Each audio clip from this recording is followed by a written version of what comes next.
Hello friends, नमस्कार। मैं हूं पवन कुमार और आप देख रहे हैं YouTube channel creative education. Bharat में भक्ति आंदोलन पार्ट 2 है। इंपॉर्टेंट क्वेश्चंस हैं, तो आइए शुरुआत करते हैं। क्वेश्चन नंबर 1 है, दक्षिण भारत में किसे विष्णु का अवतार माना जाता है? ऑप्शंस दिए, तो इसका राइट आंसर है ऑप्शन डी, रामानुजाचार्य। रामानुजाचार्य विशिष्टाद्वैत वेदांत के प्रवर्तक थे। वह ऐसे वैष्णव संत थे जिनका भक्ति परंपरा पर बहुत गहरा प्रभाव रहा। वैष्णव आचार्यों में प्रमुख रामानुजाचार्य की शिष्य परंपरा में ही रामानंद हुए, जिनके शिष्य कवि और सूरदास भी थे। यानी जो रामानुजाचार्य थे, इनके शिष्य कौन थे? रामानंद। और रामानंद के जो शिष्य थे वो कौन थे? कबीर थे, सूरदास थे। रामानुजाचार्य ने वेदांत दर्शन पर आधारित अपना नया दर्शन विशिष्टाद्वैत वेदांत लिखा था। रामानुजाचार्य ने वेदांत के अलावा 7वीं 10वीं शताब्दी के रहस्यवादी एवं भक्ति मार्गी अलवा संतों के भक्ति दर्शन तथा दक्षिण के पंचरात्र परंपरा को अपने विचारों का आधार बनाया था। और ये एक ऐसे संत थे जिन्होंने दक्षिण भारत में अपने सिद्धांत विशिष्टाद्वैत का प्रतिपादन किया था और इन्हें दक्षिण भारत में विष्णु का अवतार माना जाता है। तो राइट आंसर था ऑप्शन डी, रामानुजाचार्य। निम्न में से किसने कृष्ण को शंकर का अवतार माना एवं उन्हें सुदर्शन चक्र का अवतार माना जाता है? तो इसका राइट आंसर है ऑप्शन बी, निम्बाचार्य। निम्बाचार्य ने कृष्ण भगवान को शंकर भगवान का अवतार माना था और निम्बाचार्य को सुदर्शन चक्र का अवतार माना जाता है। ये दक्षिण के होते हुए भी, दक्षिण भारत के होते हुए भी इन्होंने उत्तर भारत में ब्रजभूमि में जाकर अपना जीवन बिताया था। तो राइट आंसर है ऑप्शन बी, निम्बाचार्य। क्वेश्चन नंबर 3 है, भक्ति को दार्शनिक आधार प्रदान करने वाले प्रथम आचार्य कौन थे? तो इसका राइट आंसर है ऑप्शन ए, रामानुजाचार्य। ये वो संत थे जिन्होंने भक्ति को दार्शनिक आधार प्रदान किया था और विशिष्टाद्वैत वेदांत के ये प्रवर्तक थे। इनका भक्ति परंपरा पर बहुत गहरा प्रभाव रहा।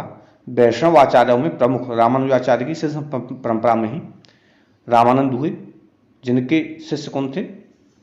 कबीर और सूरदास थे। रामानुजाचार्य के शिष्य रामानंद, इनके शिष्य हुए कबीर और सूरदास। नेक्स्ट क्वेश्चन है, क्वेश्चन नंबर 4 है,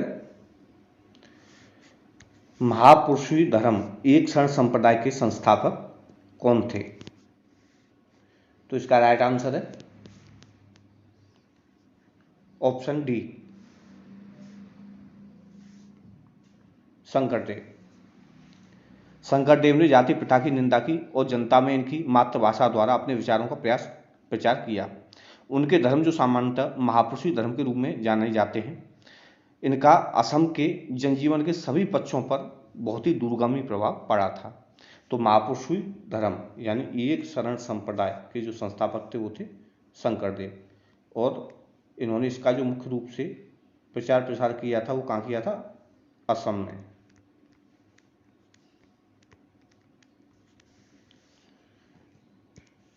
क्वेश्चन नंबर 5 है, शंकराचार्य का जन्म 788 ईस्वी में केरल के किस गांव में हुआ था? तो इसका राइट आंसर है ऑप्शन ए, कलादि। शंकराचार्य जी का जन्म दक्षिण भारत के केरल में स्थित निम्बूदरीपाद ब्राह्मणों के कालनी ग्राम में हुआ था। इसको कलाद कहा जाता है। कब हुआ था? 788 ईस्वी में। इन्होंने अपने जीवन का अधिकांश समय उत्तर भारत में व्यतीत किया था। उनके द्वारा स्थापित अद्वैत वेदांत संप्रदाय 9वीं शताब्दी में काफ़ी लोकप्रिय हुआ था। इन्होंने प्राचीन भारतीय उपनिषदों के सिद्धांतों को पुनर्जीवन प्रदान करने का प्रयास किया था और इन्होंने 4 मठों की स्थापना की थी शंकराचार्य ने। तो राइट आंसर है ऑप्शन ए, कलाती। क्वेश्चन नंबर 6 है, भक्ति आंदोलन का प्रारंभ किसके द्वारा किया गया? तो इसका राइट आंसर है ऑप्शन ए, अलवा नैना संतों द्वारा।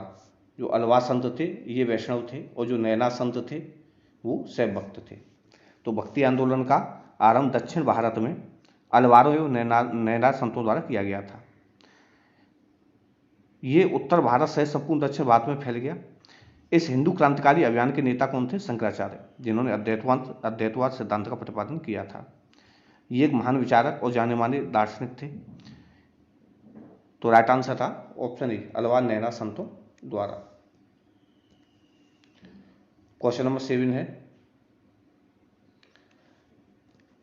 रामानुज के अनुयायियों को क्या कहा जाता है?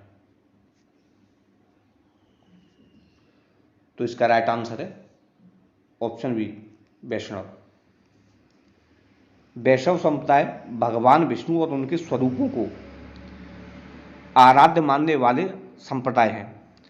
इसके अंतर्गत मूल रूप से 4 संप्रदाय आते हैं: रामानुज संप्रदाय, माधव संप्रदाय, वल्लभ संप्रदाय और निम्बार्क संप्रदाय। तो राइट आंसर है ऑप्शन बी, वैष्णव। रामानुजाचार्य के जो शिष्य कौन थे? अभी बताया रामानंद। और इनके शिष्य कौन थे? कबीर, सूरदास। तो राइट आंसर था ऑप्शन बी, वैष्णव। क्वेश्चन नंबर 8 है, आदि शंकर जो बाद में शंकराचार्य बने उनका जन्म किस स्थान पर हुआ था? तो ऑप्शन डी इसका राइट आंसर है, केरल में। केरल के कौन से ग्राम में? कलाद ग्राम में इनका जन्म हुआ था। हिंदू धार्मिक मान्यता के अनुसार शंकराचार्य को भगवान शंकर का अवतार माना जाता है। इन्होंने लगभग पूरे भारत की यात्रा की और इनके जीवन का अधिकांश भाग उत्तर भारत में बीता था। इनका जन्म 788 ईस्वी में कलादी नामक ग्राम में हुआ था, जो केरल में स्थित है। इनकी मृत्यु कब हुई थी? 820 में केदारनाथ में हुई थी। शंकराचार्य की मुख्य रचनाएं हैं उपनिषदों और श्रीमद्भगवत गीता एवं ब्रह्मसूत्र पर इनका जो भाष्य लिखा गया ये है। इन्होंने 4 पीठों यानी मठ की स्थापना की थी, जो आज भी मौजूद हैं। तो राइट आंसर है ऑप्शन डी, केरल में। क्वेश्चन नंबर 9 है, बीजक का रचयिता कौन है? तो इसका राइट आंसर है ऑप्शन बी, कबीर। बीजक कबीर वाणी का प्रामाणिक ग्रंथ कहा जाता है। यह कबीर द्वारा ही लिखा गया है। बीजक में कबीर ने अपने नामवाची कबीर, कबीरा, कबीरा, कबीरन आदि अनेक शब्दों का प्रयोग किया है। तो राइट आंसर है option B, Kabir. Question number 10 है, भक्ति रस कवयित्री मीराबाई कौन थी? तो इसका राइट आंसर है ऑप्शन डी, एक राजपूत शासक की पत्नी। मीराबाई 1498 से 1546 16वीं शताब्दी की कृष्ण भक्त कवयित्री थी। मीरा का विवाह मेवाड़ के सिसोदिया राज परिवार में हुआ था। उदयपुर के महाराजा भोजराज इनके पति थे, जो मेवाड़ के महाराणा सांगा के पुत्र थे। मीराबाई ने कृष्ण भक्ति के स्फुट पदों की रचना की थी और मीरा कृष्ण की भक्त थी। तो इसका राइट आंसर था ऑप्शन डी, इनके पति का नाम क्या था? राजा भोजराज।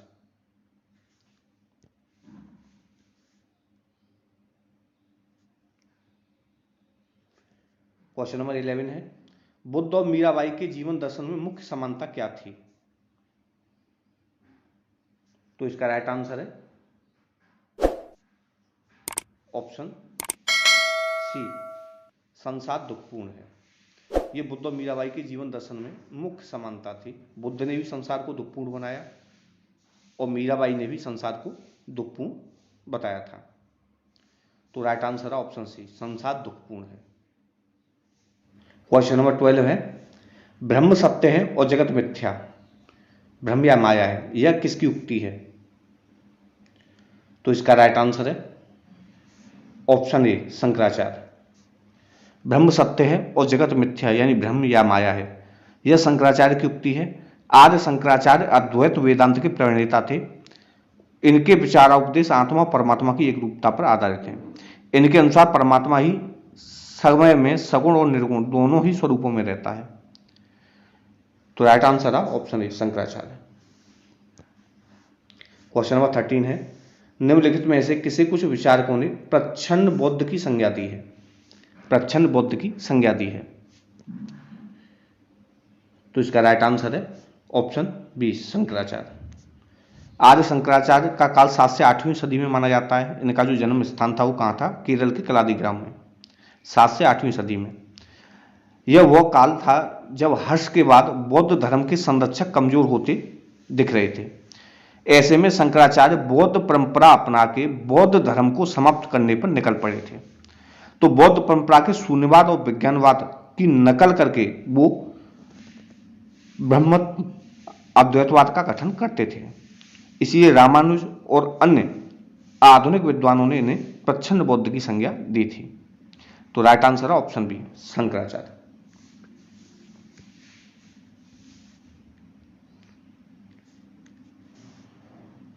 रामानुजाचार्य को किस कट्टर से मतावलंबी चोल शासक की धमकी के कारण त्रिचनापल्ली छोड़कर मैसूर जाना पड़ा? तो इसका राइट आंसर है ऑप्शन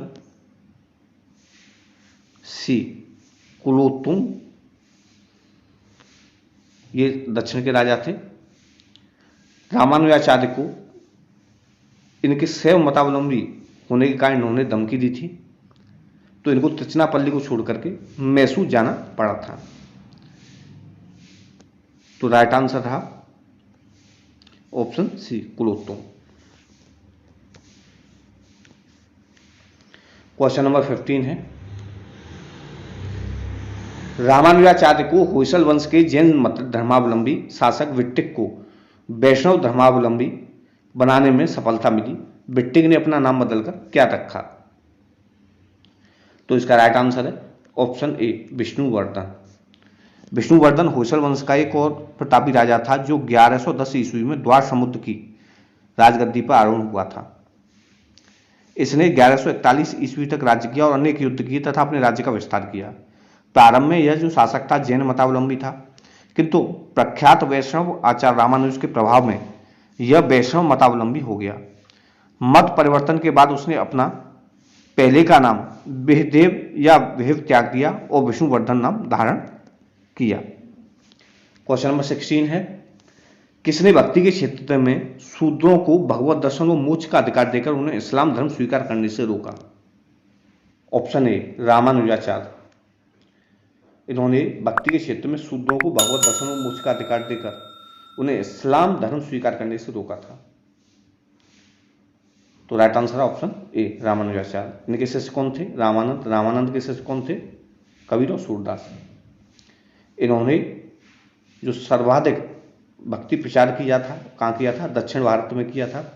दक्षिण भारत में इन्हें विष्णु का अवतार माना जाता है। तो राइट आंसर है ऑप्शन ए, रामानुजाचार्य। क्वेश्चन नंबर 17 है, दक्षिण भारत का वह संत कौन था जिसने अपना अधिकांश जीवन उत्तर भारत में वृंदावन में बिताया था? तो इसका राइट आंसर है ऑप्शन बी, निम्बार्काचार्य। निम्बार्काचार्य एक महत्वपूर्ण वैष्णव संप्रदाय के प्रवर्तक आचार्य के रूप में प्रख्यात रहे हैं। ज्ञातव्य है कि वैष्णवों के प्रमुख 4 संप्रदायों में निम्बार्क संप्रदाय भी एक है। इनको सनकादि संप्रदाय भी कहा जाता है। निम्बार्क का जन्म भले ही दक्षिण में हुआ हो, किंतु उनका कार्य क्षेत्र मथुरा रहा है। निम्बार्क से पहले मथुरा में बौद्ध और जैनों का प्रभुत्व हो गया था। निम्बार्क ने मथुरा को अपना कार्य क्षेत्र बनाकर यहाँ पुनः भागवत धर्म का प्रवर्तन किया था। तो राइट आंसर है option B, Nimbarkacharya. Question number 18 है, महाराष्ट्र में विठोबा या विट्ठल विष्णु का एक नाम आंदोलन का प्रमुख केंद्र कौन था? तो इसका राइट आंसर है ऑप्शन ए, पंढरपुर। मध्यकाल में भक्ति आंदोलन को विकसित करने तथा लोकप्रिय बनाने में महाराष्ट्र के संतों का महत्वपूर्ण योगदान रहा है। महाराष्ट्र में भक्ति पंथ पंढरपुर के मुख्य देवता विठोबा या विट्ठल के मंदिर के चारों केंद्रित था। विट्ठल या विठोबा को कृष्ण या विष्णु का अवतार माना जाता था, इसलिए यह आंदोलन पंढरपुर आंदोलन के रूप में प्रसिद्ध हुआ है। तो राइट आंसर है ऑप्शन ए, पंढरपुर। ये महाराष्ट्र में विष्णु का एक नाम है विठोबा, इस आंदोलन का एक प्रमुख केंद्र था। बहुत से संत हुए जिन्होंने अपना जीवन पंढरपुर में ही बिताया था। क्वेश्चन नंबर 19 है, किसने भगवत गीता पर भावार्थ दीपिका नाम से एक वृहत टीका मराठी में ज्ञानेश्वरी के नाम से लिखी थी, यानी इस टीका को ज्ञानेश्वरी के नाम से जाना जाता है।